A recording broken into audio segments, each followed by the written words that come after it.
Hey guys, it's Martin from martinsmayhem.co.uk. I hope you're all well. Today I am back for the Syberia Designs February release. This is a video hop to celebrate, so make sure you pop into the description below where there is a link full of designers who are using the release product. Now, where do I start? I think this is my favourite release yet. There is so much goodness in this release, you are going to fall in love.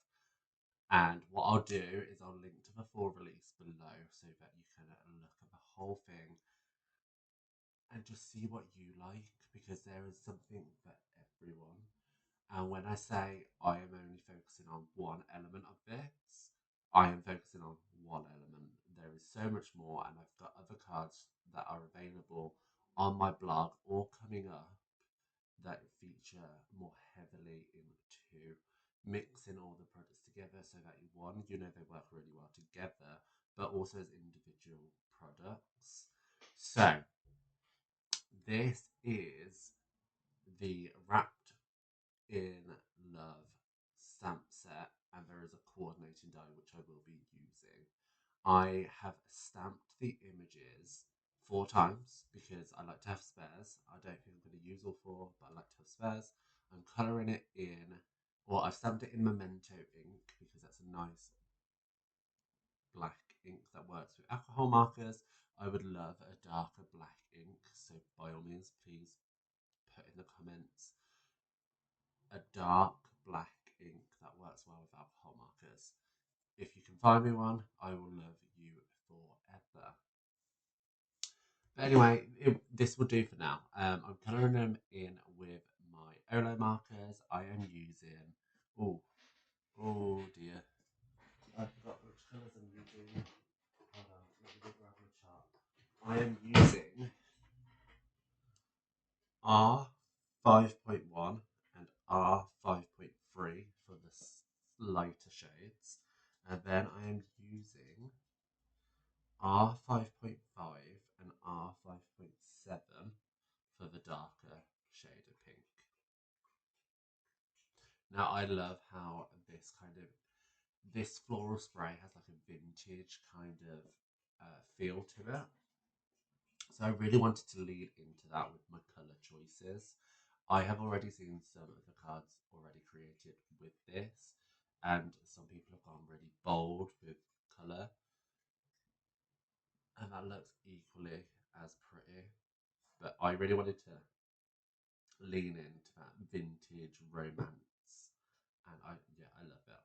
Now I'm just colouring it the florals in with those 2 colours or the colour families. But what I would say is actually I lost my train of thought. um yeah, it's gone. Anyway, moving on. So I'm colouring these leaves in with YG 8.6 and YG 8.7. That's more like a third. And now I love alcohol markers. I love them. Um, because you can just get so much detail and tone. But I am what I refer to as quick colouring. So quick colouring is when you only use 2 colours, a dark shade and a light shade.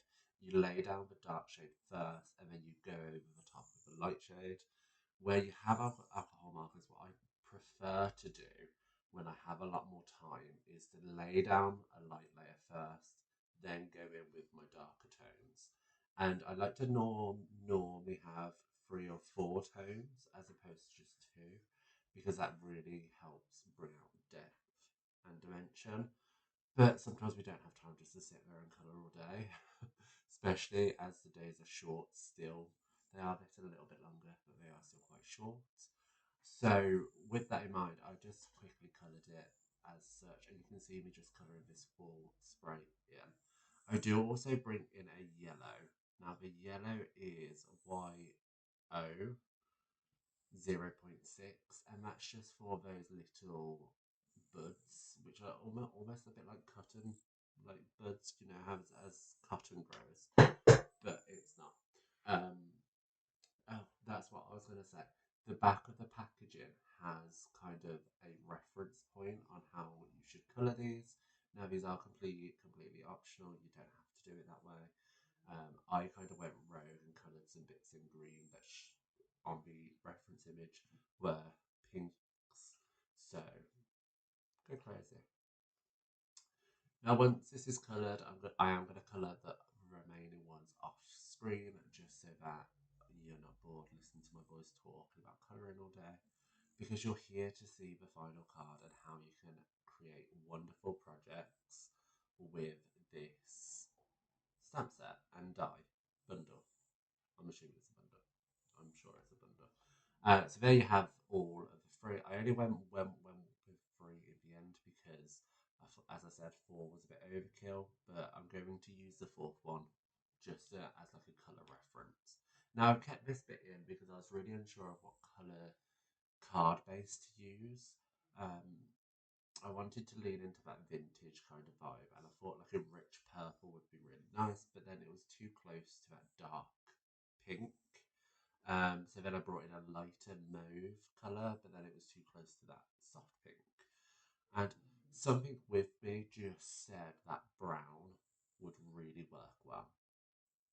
But nevertheless, I kind of still mess around with some colour. I brought some um, terracotta kind of colour, and I also brought a lighter shade of purple in.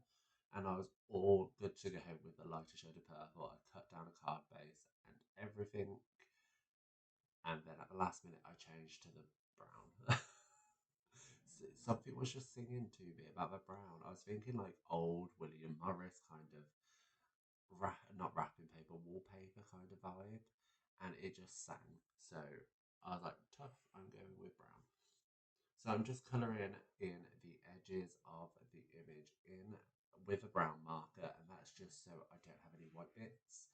I try to find, or I preferably like to not have white edges on my stamped images or die cuts because it, I like to have a graphic look to my projects, and it's just my style to actually not have those white edges. So taking the time just to colour this in really makes a difference.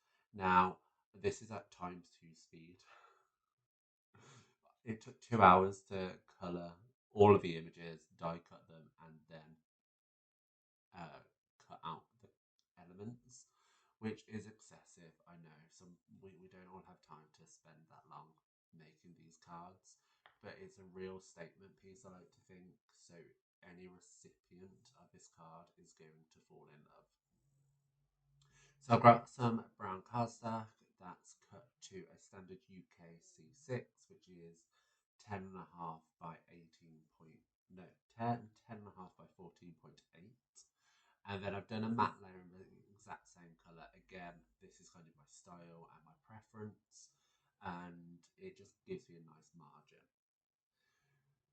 So, and my matte layer measures 8.5 by 12.8, so just 2 centimetres smaller than the actual card base. I'm going to use my Ultimate Foam adhesive on the back just to fill out, or just to give it some dimension, and that's really just going to help that base pop. Excuse my head sitting in.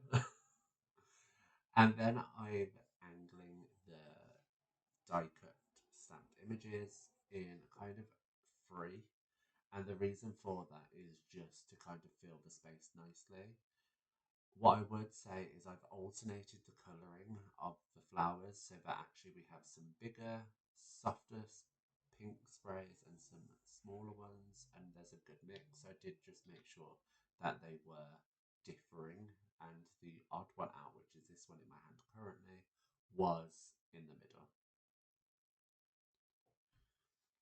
So once they are attached on, I am going to cut off the excess, and what I do actually do is I go back in and add the excess to another point on one of them, just so there is some added interest, or we're filling in the gaps basically, because I did find that there were a few gaps that I felt could have been filled a little bit better, and I do kind of wish I had some more space in that top left corner so that I could fill it, but hey ho. So here I'm just grabbing a trimmer and I'm just going to line it up and cut off the excess. Once I've got one side done, I know it's straight, so I can just put it in and do all the other fours. You can see there that actually I've added an offcut to the bottom, and I think that just helps fill the space. Now I'm grabbing some cream card and I'm taking that mauve colour ink and I'm going to stamp "You Are Amazing" from the Tasteful Textures stamp set. I don't think that's right. Abstract background stamp set. And then I'm using the coordinated die to die cut that out. Now, that offcut I thought would look really pretty on the inside. I didn't glue it in until way after the video was recorded, so I don't even know why I put it there. But I'm grabbing that "You Are Amazing", I'm going to die cut it, and then what I wanted was a ribbon going down the length of the card, and that sentiment to kind of hide the centre of the bow. Now, because I've done a top fold card, it's hard to wrap around some twine. So all I did was punch a little hole in the top corner and I'm feeding that twine through, as you can see, quite badly there. I'm going to wrap that round 3 times and finish it in a bow and then adhere the sentiment over the top. I feel like this just adds to that vintagey vibe. You know, well, I say back in the day, like I learned about it in school. You used to have brown paper packages and it used to be tied up with string. I feel like I've just sung that song from that musical. What's it called? Sound of Music. Um, because it just brings in that kind of rustic tone, which I really think this card lends its feel to. I did have to tighten it a little bit because it was a bit baggy, which upset me. So you can see me there struggling to make it tight while tying a bow. With tying a bow, what I would say is if you're hiding the centre of the bow, you don't necessarily have to make it straight. Try to make it straight, but once you put your element on top, just look at it and see, does it then seem off? Because you might actually need to have an uneven bow to have it look right at the end. So with that, I am going to pop some dimensionals on the end, just so it's popped up over the top of the sentiment.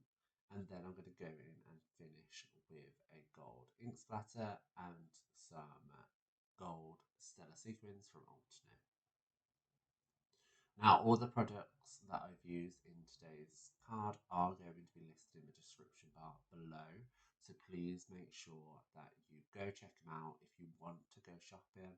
They are affiliate links. Those links just help me keep doing what I am doing because it takes time and, you know, I should be rewarded for my time and hard work.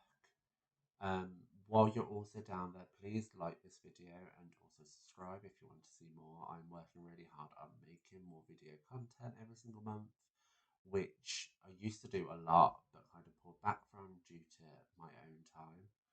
So please support me by doing that. So here I'm just adding the gold ink splatter, which just again aids in that vintagey vibe.